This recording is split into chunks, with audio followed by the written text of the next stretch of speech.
Hey everyone, it's Jim with Ease. I'm here for another podcast today. So when I started this podcast series, we kind of created it with the intention of providing information on health, wellness, rehabilitation. And really up to that point, everyone I've talked to has been either a clinician or a professor or something more along those lines. So I thought it's really time to do something different. And through my time here at Ease, I've connected with some really cool people who are doing some really great things. And I thought, as a little bit of a shift, it would be really cool to talk to some people and hear their stories. So, one of the people I've had the privilege of meeting is Ellie, who's with us today, Ellie Skromme. Thanks for joining Hi. us. So we're going to talk to her a little bit about some of her experiences. So, Ellie, whenever I have anybody on, I always just ask if people could share their background. If you could talk a little bit, about your injury. I don't mean to jump right into it, but really, as we were talking earlier, your experience is really what's driving your mission. Absolutely. And I feel like my injury is such a huge part of who I am now today. So I have lots to share. um, so the way that my injury happened was a car accident, which is like the majority of how spinal cord injuries actually do Mhm. happen. I was really young at the time. I was only 17. It was 4 years ago, so I'm 21 now. I was on my way to work and my right rear tire on my pickup truck was low and it ended up blowing out I was going like 75 miles an hour on a slight turn, Mhm. and the truck just rolled across the road. I wasn't wearing my seatbelt. I got ejected out of the window. Oh, wow. And it ended up landing on top of me, which then compressed my spine. And that's where my T10 vertebrae, which anybody who has a spinal cord injury, like we know the levels of vertebrae is like the back of our Mhm. hand. Mhm. Yeah, so T10. And then from there, my whole life changed in a matter of seconds. I was air flighted to Natividad Hospital, which is in Salinas, California. I spent 2 weeks there in ICU.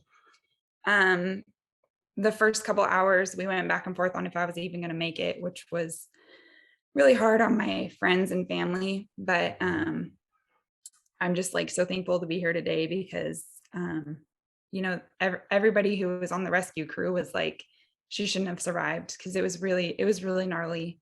And I was conscious through the whole injury, but like when your brain goes through something traumatic, it pushes the memory out. It's like Mhm. my memory's still there. I just don't have access to it. Mhm. Um, which I'm thankful for because the stories I've heard are horrendous. Mhm. Um, so then from there, I went to Valley Medical Center, which is in Santa Clara, California, which is like San Jose, for people who don't know California. Um, right. I spent, Yeah, I'm in Michigan, so you're like, what the heck? No, I spent a month and a half there learning how to live again, Mhm. which anybody who's had any type of injury where you lose, an ability to do something, what it's like to go through rehab and have to like literally relearn how to live. I look back on those memories and cringe a lot, but they made me who I am today. And it was a lot to go through, but it was a learning experience. Sure. And it made me stronger, which I'm thankful for. Sure. Um, so I had lost complete feeling in my legs, from my belly button basically down, no movement. They diagnosed me as T10 complete, which, complete is like no sensation, and incomplete is when you start getting sensation and Mhm. movement. Um, so I was complete. And I moved back home after that month and a half and had my like whole world flipped upside down because everything was different. But I've made a lot of progress and Yeah. I'm no longer T10 complete, so that's cool. I'm Wow. so thankful for that. But yeah, that's pretty much how the accident happened and where I'm at roughly. Okay. You you mentioned you had a T10. So for people who are listening and might not be 100% familiar with that, can you just explain, what function that was lost and what you still had? Yes. So T10 vertebrae levels of the spine, right? So that's like I was saying, belly button level. So Mhm. basically everything from there down gets shut off. So I don't have control of like bladder or bowel muscles, which was like the hardest thing to come into realization. I was like, are you serious? Mhm. I can't know when I have to go to the bathroom anymore. And that was really rough. But um you also lose like I couldn't stand up. I couldn't feel if I was hurting myself from there down. So like I've burnt my legs and not Oh, known wow. it. Um many stories of doing that because I love to cook. So I've like set cookie sheets on my lap and like Oh, no. um curling irons. I set a curling iron on my lap one time. um I yeah, it's crazy. You see somebody in a wheelchair, at least this is how I was before my accident. You see Mhm. somebody in a wheelchair and you don't even think about all these other things that they have to go through. But like I can't even use a bathroom unless my wheelchair fits in the stall. And like Okay. I can't even get in a building if there's no ramp. Like there's just all these little things. You know, people don't realize like, oh, it's not just not being able to walk, it's like not being able to do all of these things. Mhm. Yeah, so Accessibility. it's kind of like you have the physical challenge, but there's also the environment. It's like not all environments are really built to support people in wheelchairs and power mobility and devices like that. So Exactly. gotcha. So tell me a little bit more about your rehab process. You said you've gained some more function, which is awesome. Yeah. Um, Thankful. what goals do you still have, like short term, long term, things like that? Um, so I did rehab at this place in San Jose, like I was saying. But that was mainly just to learn how to use my wheelchair Hmm. and learn how to, do like home things like use the bathroom and stuff. Um, when I was discharged, then I spent a huge amount of time just like recuperating because I had a severe surgery done. And then I also had other injuries, like I had a collapsed lung, Oh, wow. um, broken Mhm. scapula, broken collarbone, um, slight brain bleed. And then I had stitches Wow. behind my ear, which was, that was the worst. But Yeah. through all of that, then when I started to feel like I could push myself after healing, I started doing physical therapy in Fresno, California, at this place called SCI Fit. Um, Mhm. so basically, they specialize in spinal cord injury recovery and like stroke recovery and anything like neurological recovery. But insurance doesn't cover it. So it's like this huge cost that I was having to pay. Mhm. Totally worth it though, because my mindset was just like, no, I have to learn how to walk again. And I made some serious gains that I was going there, which was like 3 years. Um, but I will say that I over obsessed over walking and not getting that goal by the end of my time there. I was very hard on myself. Mhm. And I went through like a really dark time because of it, like struggle with depression and just that feeling of like not accomplishing something, I guess you could say. Um, and that was really hard. And for anybody listening, like I would not recommend obsessing over walking again because it's okay to want to walk again. How do I say this? But like you got to still live your life and not put everything on hold for this goal that you have. I believe that everything happens in God's timing, and like you can work as much as you want towards something, but if you're not in the right place mentally to accept that healing and in the right place mentally to enjoy your life and be thankful for what you already have, then I feel like that was a huge setback for me. But I did get back my ability to stand up, so I can stand up, which when you sit all day I didn't get that back for like 3 years. So when you sit all day for like 3 years of your life, and then all of a sudden you can stand up whenever you want to, it's like the best feeling in the whole wide Oh, world. wow. Yeah, I can imagine. Yeah, like I'm so thankful for that, just that alone. I got a little bit of feeling back in my legs. So like sensation, which this always weirds people out. Because it's like hard to explain unless you're going through it. Mm-hmm. Because imagining not being able to feel your legs is hard unless you are in that situation, if that makes sense.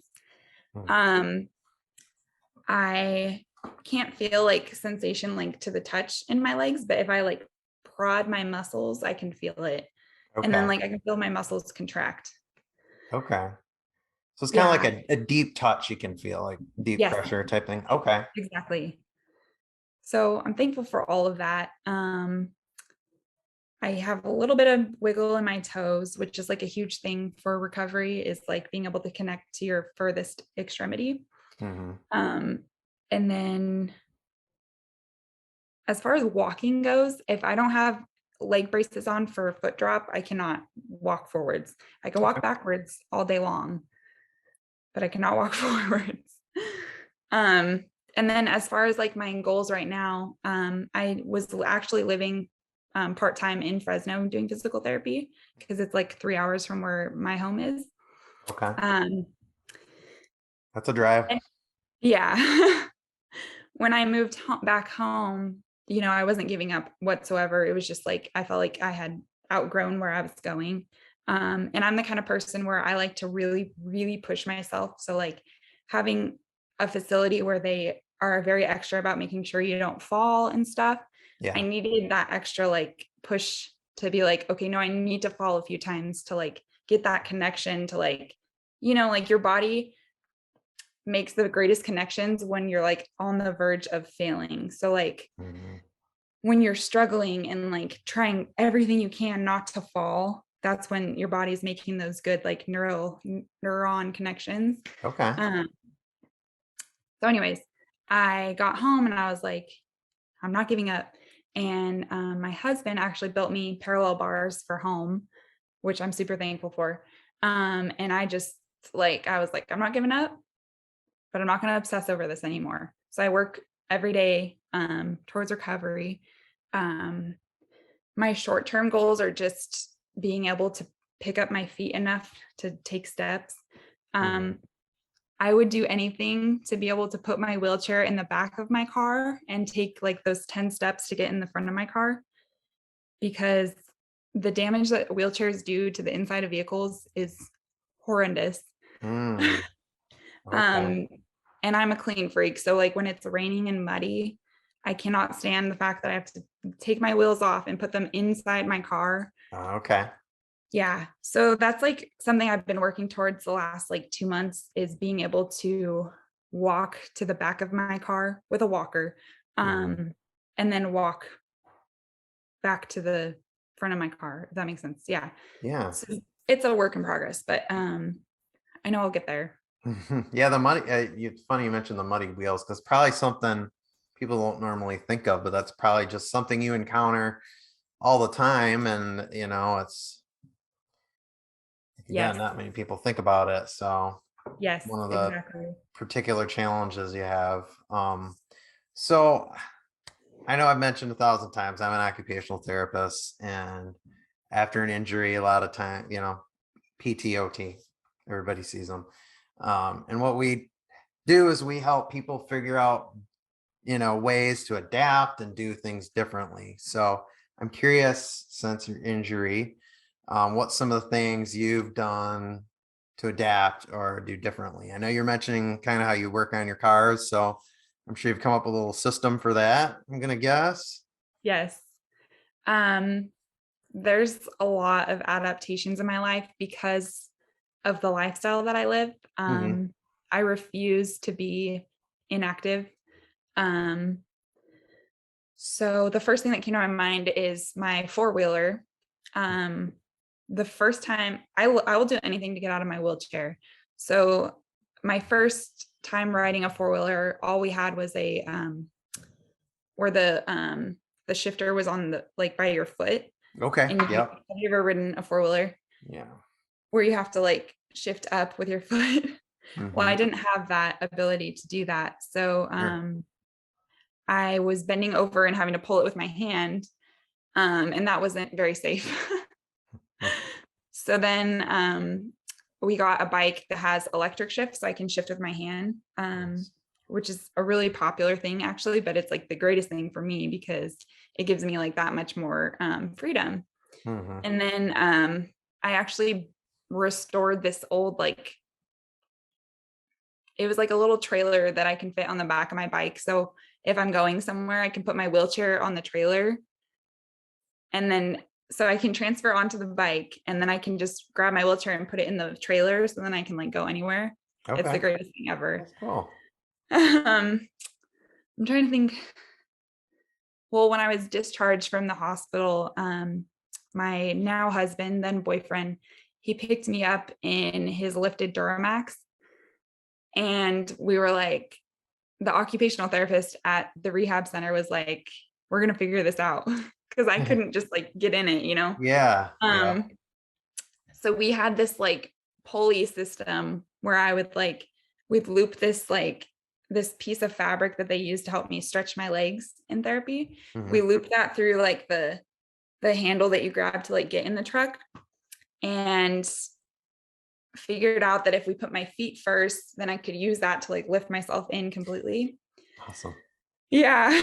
um Gosh, as far as like working on cars and stuff, there's definitely things that I cannot do, Mhm. like heavy lifting. But I feel like the biggest thing with finding adaptations is like don't dwell on the things that you can't do, but the things that you can do Mhm. or almost can do, there's got to be a way to like make that work. So like for me, um, doing anything, the biggest downfall is getting dirty when you're sitting all the time. Like you're sitting in your wheelchair and then just like a normal person can just brush off, but like your wheelchair just like becomes filth. Filthy. And I was Yeah. actually having this issue with my ease cushion because I'm working on cars and like sanding stuff and like grinding on metal. And it kept making my batteries go out in my cushion. Huh. So the guy that I worked with the collab on for the cushion, Russell, he was like, "What are you doing? What are you doing with your cushion that is making this issue happen?" And I was like, "Well, okay, I get dirty a lot, like a lot." And he was like, "Okay, I think that's what's making your batteries go out," because he's had to send me like 4 batteries.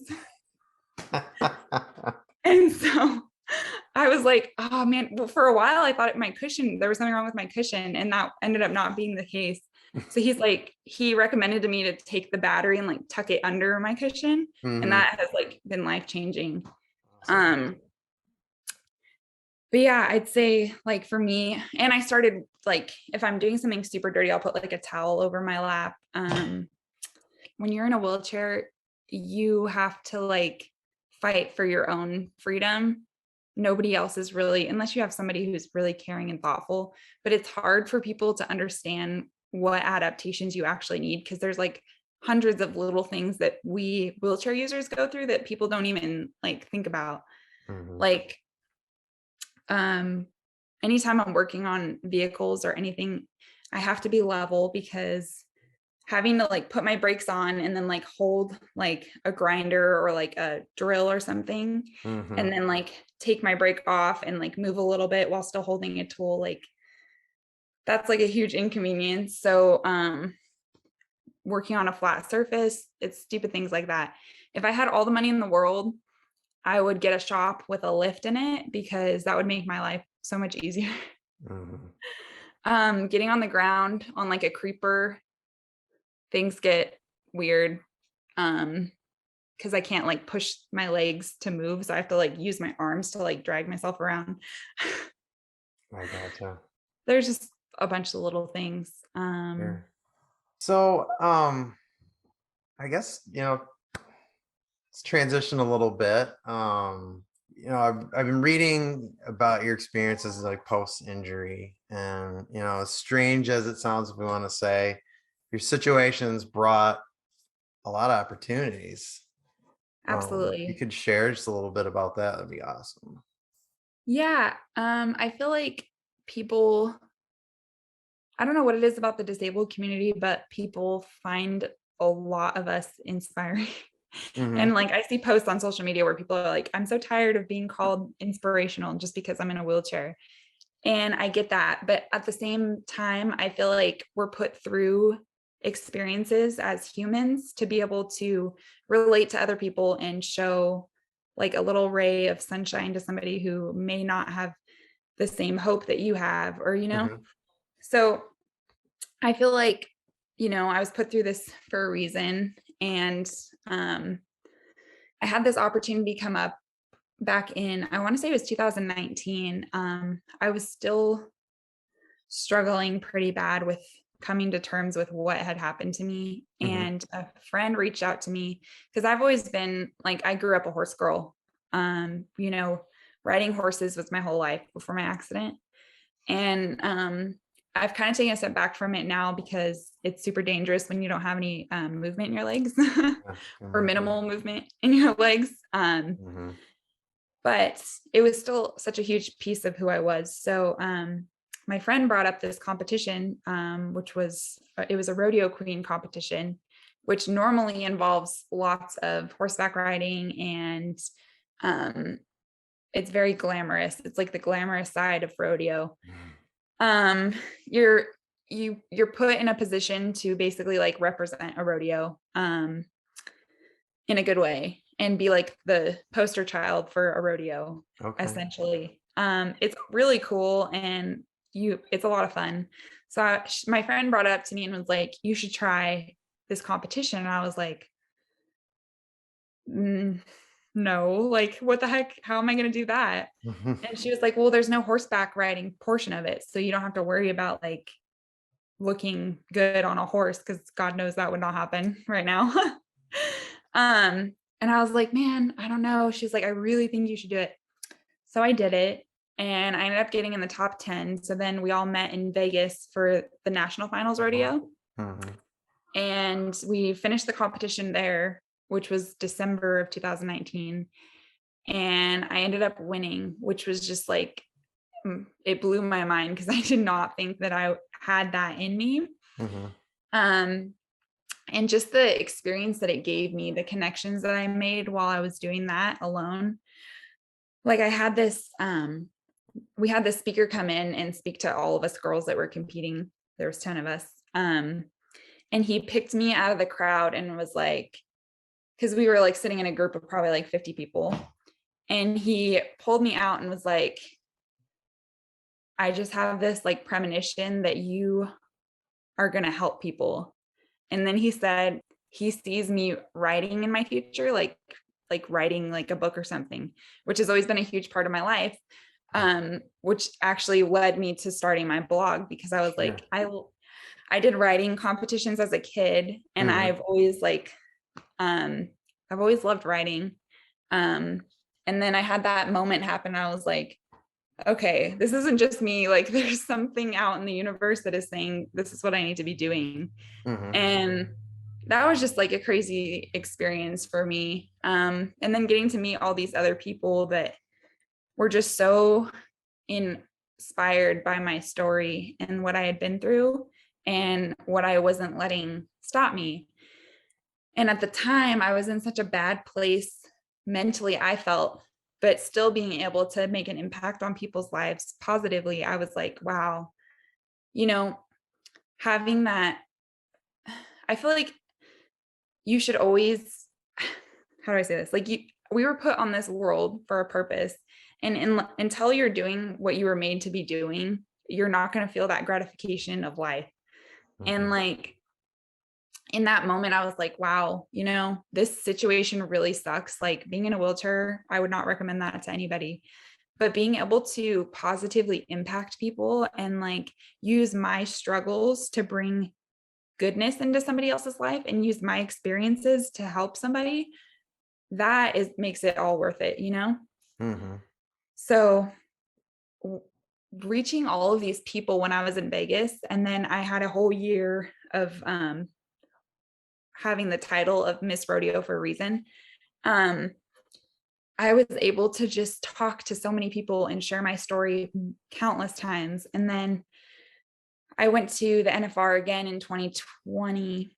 And, that was all during COVID shutdown that whole year of 2020. So things were a little weird, but that's when I really started reaching people online because Mhm. everybody was online at the time. Yeah. And then I got to go to Texas because NFR was in Texas because Vegas said no, Okay. basically. Um, then I got to go to Texas, which was just something that I've always dreamed of doing. And then, like, through this organization, I was able to do it. And then, just like, I don't know, just the whole experience was so uplifting for me. And it really showed me, like, what I was capable of doing, even from my wheelchair. Mhm. And these were all things that never would have happened if I was still walking, because I wouldn't have this traumatic experience to relate to people with. Like, so as ironic as it is, like I was so thankful for this injury to bring me this experience. Mhm. And then from that experience, I just had like all these other experiences come from that. It was all very good. Awesome. That's cool. So you mentioned briefly you started a blog. So my question really is, what really made you decide to start one? And was there some kind of a pivotal moment, where a light bulb went off, where you're like, I think I'm going to do this, or, how'd that all come to fruition? I wanted to do a little bit longer of posts than what you're allowed to put on like social media. So like Hmm. when you do a post on Instagram, you have a word limit, right? And I was thinking, man, people read what I post, but I want to put more into it than what I'm putting into it now. Hmm. And I want to have like a concrete place where I can put all of my deepest, um, like my deepest shares that I've ever done, I feel like are on my blog, where I Yeah. just like open up completely. And it's not a place for people to like come and bash anybody. I have my Hmm. contact information on there, and I've had people reach out to me and be like, "Oh my God, thank you so much for sharing that because I didn't realize this, or this," or, like it's really been a rewarding thing to do. But I'd say like my experience I was sharing about the man pulling me out of the crowd and telling me that I needed to write. Yeah. Um, I was like, oh my God, yeah, I've like felt that in me. I just didn't say it ever because I Yeah. felt like, who writes for a living, right? So I was like, I could use a blog to help people. And I feel like nobody really dives into spinal cord injury recovery. And Hmm. especially at the time that I started my blog, it was like a almost like frowned upon to share spinal cord injury recovery, which I get both sides of it, where like you want people to not be unhappy and depressed in a wheelchair. You want them to Hmm. still be able to live their lives. But at the same time, like you can still live your life in your wheelchair and still try to walk again. Because I feel like the sooner you dive into recovery, the better, which many people do know that. Hmm. You don't want to get your body used to sitting in a wheelchair. And I feel like a lot of people have it in them to make that recovery and those connections happen, and they don't do it because there was this huge like stigma around recovery. So Hmm. I wanted to open up about that on my blog and, share that, I'm still living my life in my wheelchair and still like doing amazing fun things, but also, there's this whole recovery side to my life of like getting back as much as I can, to make myself even more independent. Hmm. So that's kind of how that all came about. Gotcha. So, I've read through blog posts a bit. And one thing I've really noted, and as you stated, I really appreciate your openness in a lot of your posts. You're an eloquent writer, by the way. Thank Um, you. but you've been very open about your struggles, with even with mental health issues. And just curious if you could share just a little bit more about it. Um, and it sounds like you had, if I read it correctly, you had some struggles maybe before the injury. And then, so I'm curious, with the injury, did those same struggles continue, or did you develop new struggles, or how did that whole, your injury influence that So in a I nutshell? I have struggled with mental health a good portion of my life. Hmm. And this wasn't something I really realized until I started like branching out on my own as a teenager, which this sounds cliche because you think like a huge portion of teenagers are depressed and struggling, Yeah. But for me, I had a lot of childhood trauma from my parents, which I don't want to like dive right into that, but Yeah, that's okay. um, that has impacted me greatly. I mean, we are all products of our upbringing.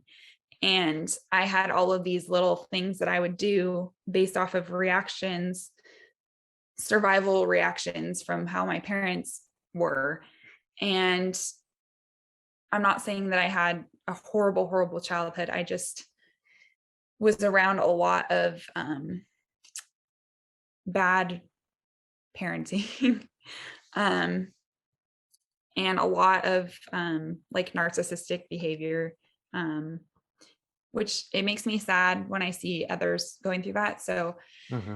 um, then you bring my injury in on top of that. And it was like, oh my God, like I did not know how to cope with stuff like that. And I didn't have the parental support to help me cope with what I was going through. Hmm. Um, so that's where my husband was like, boyfriend at the time, he was like, you need to talk to somebody because it's really hard for me to see you go through this. Cause I would literally just like lay in bed and cry. Hmm. And that sounds really dramatic, but like when you're dealing with things at 17, 18 years old that you never imagined you'd have to go through, like peeing yourself and like being stared at in public and like not being able to go on a hike with your friends because you're in a wheelchair. Like there were just all of these things that I had to suddenly like deal with.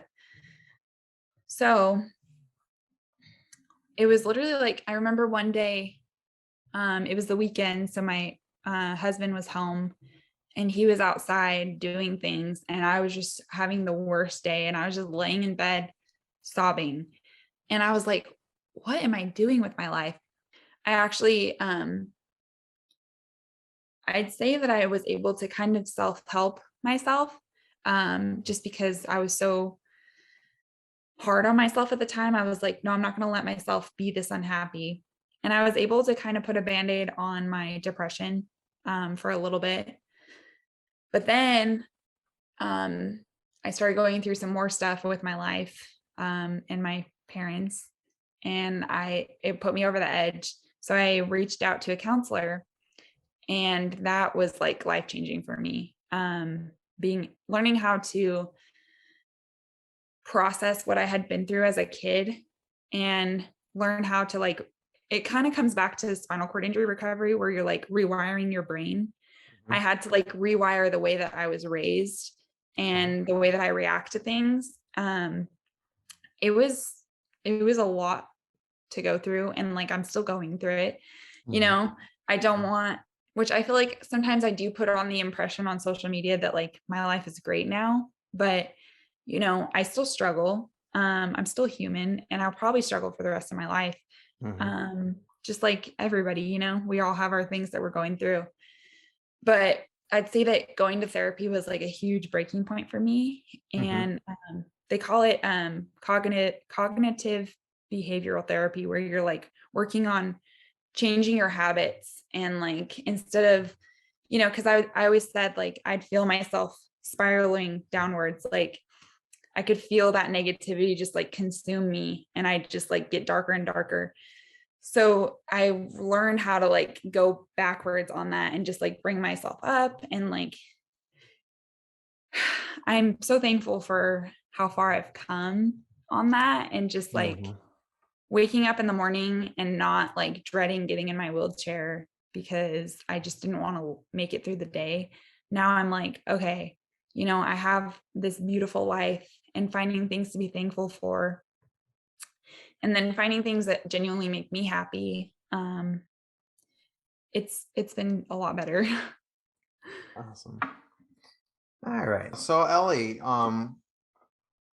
you shared a few pictures with me, that you said are kind of impactful or whatever, that kind of really define some of the experiences you've gone through. So, if you could just kind of explain a couple things or just kind of narrate for us what Yeah. we're seeing there. So that looks like your truck from the accident. Yep. That's where it landed. So you can kind of see where my license plate on the front is blurred out. Mm-hmm. That I was up under there. Oh wow. Yeah. So I also had severe third-degree burns because I had antifreeze dripping on me while I was laying there. Oh yeah. Yeah. Um, as you can see, my driver's side roof was caved in. Mm-hmm. So they told me it was actually a blessing that I didn't have my seatbelt on, because if I had stayed right there, I would have either suffered severe head trauma or I would have died. So, I'm such a firm believer in everything happens for a reason. Since this injury, I had all these little like angel moments where if something had been just a few seconds off, then my whole life would have been completely different than where it is now, or non-existent. So, there's a lot to be thankful for in this tragedy. Sure. Um, let's see. So this is, I guess, your part of your recovery here. Mm, Yeah, that was like, I'm looking at the room. That was ICU. okay. Um, so being in intensive care, I do not remember very much from any of this, but Mhm. I do remember waking up at 5 o'clock every morning and them shoving a board behind my back to get x-rays. That was like the most traumatizing thing I've ever been through. Oh, Um, and I'm thankful for my husband at the time. He then boyfriend, he sat with me every night and made sure that I was comfortable. He would help me roll over in bed and would keep my oxygen in because I kept pulling my oxygen out. oh yeah. Yeah. I was not a very nice patient, but looking back on these pictures, I'm like, wow, I've come so far. Sure. So this is me and my crown and my sash, which, like I was saying, rodeo queen duties are very glamorous. I again was so thankful for this opportunity to get to meet so many different people, and you know I always wanted to have a crown as a kid. I did a few competitions before my injury, Mhm. rodeo queen competitions, and I actually didn't win, so it's so ironic that I was able to win one in my wheelchair. Yeah. So yeah, that was a huge moment for me. And that's my brother-in-law's truck in the background because I live with a bunch of gearheads. So Let's see. that's a that was a moment where I was spending hours a day on physical therapy and recovery. Like Mhm. this is probably a year ago. Um, I put that in there because I feel like this is a perfect example of like social media isn't everything. Like Mhm. I looked so happy, but I was struggling so bad on the inside. And like I was dedicating, I'm not even kidding, like 12 hours out of my day to spinal cord injury recovery. I'd wake up in the morning and that I lived and breathed walking again. I would crawl in the morning, and then I'd eat breakfast. I'd get to physical therapy. Sometimes I'd stand for an hour. I'd usually do like a 3-hour session. And then I'd get on like, I don't know if you know what a locomat is. It's like the assistive device that like walks for you. I would do that for an hour. And then I would use like functional electrical stimulation for an hour. So like, I don't know if you know restorative therapies, they have like a bicycle. I would do that for an hour, and then I'd stand for another hour, and then I'd go home, I'd rest a little bit, and then I'd like do more exercises at home. It was a very bad time for me. I missed home. I missed my family. It wasn't what I was making it out to be. It was a learning experience. That's all I can say. Yeah. This was in Texas in 2020, December. This is actually the founder of Rodeo for a Reason. So this is Kendra Dixon. She's a host for Pro Rodeo Today. She is an amazing person, but right here she was interviewing me for their they had like a online where they'd go live for like interviews and music every night during the NFR, and she interviewed me, and this was just a moment where I was telling her something about my story and like what I'd been through. My friend actually took this picture, and I was like, this was just like a moment in time where I was doing what I felt like I was meant to be doing in life, and just like reaching thousands of people online with my story. It was a really cool feeling. This was when I was doing outpatient right after my accident, and I couldn't drive at the time because I still had a lot of PTSD with driving, as you can imagine. Sure. Yeah. My friend took this picture. She would drive me to therapy twice a week. And we would just do like wheelchair things, but I finally got the strength to be able to like sit up and not feel all this pain in my back from the surgery. And I was finally getting strong enough to be able to like push myself pretty far with my chair and like do wheelies and stuff. Mm-hmm. This was my last day of therapy, outpatient. And we left the building, and I was like, I don't have to come back ever again. I can like move on with my life now. Yeah. And she was like, oh my God, let's take a picture. So this is what that was. It was just like a huge turning point for me in my wheelchair life, of being like, that was like my step moving forward from all the medical stuff that I had to deal with when I was first injured, like those first like 6 months of healing. This was like, from there, I could just like start living my life and learning what I was capable of doing in my chair. So. Okay. So rounding things up, Ellie, I'm just curious in our closing, if for anybody who's listening today, if you have any advice for them or any final words that you'd like to say.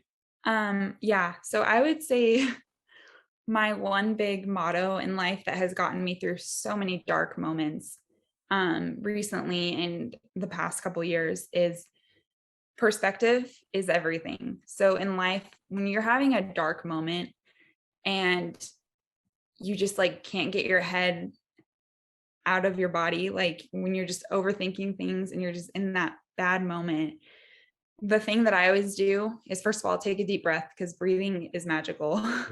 But I tell myself, okay, I'm going through this, but in the big aspect of things, when I look at it from a different perspective, and I'm like, okay, I'm going through this, but this person is going through this, and this is a million times worse than what I'm going through. So there's always somebody that has it worse than you. And I know that can be kind of like a negative way of looking at things, but when you look at it as like, if they can get through that, I can get through this. And this is just a small piece of my long life. Perspective is literally everything. You could be dealing with something like, I had this happen the other day where I was like, oh my God, I'm so tired of being in a wheelchair. And our really good friend had just lost, the family had just lost their grandma. And my husband looked at me and he was like, you know what? I know it's hard, but I'm just thankful that you're still here and we don't have to deal with a loss of anybody we love right now. And I was like, damn. Perspective really is everything. Sometimes I need that reminder. So, Mhm. you know, just that little short thing can get you really far in life, I think. Cool. Well, Ellie, thanks again for joining us for the podcast. We're going to definitely make sure we put links to your website and your blog so people can reach out to you. You're very personable. So, if you reach out to Ellie, I'm sure she'll answer you and, Yes. loves to connect. So, thanks again. And it was good talking with you. Thank you. All right. Bye.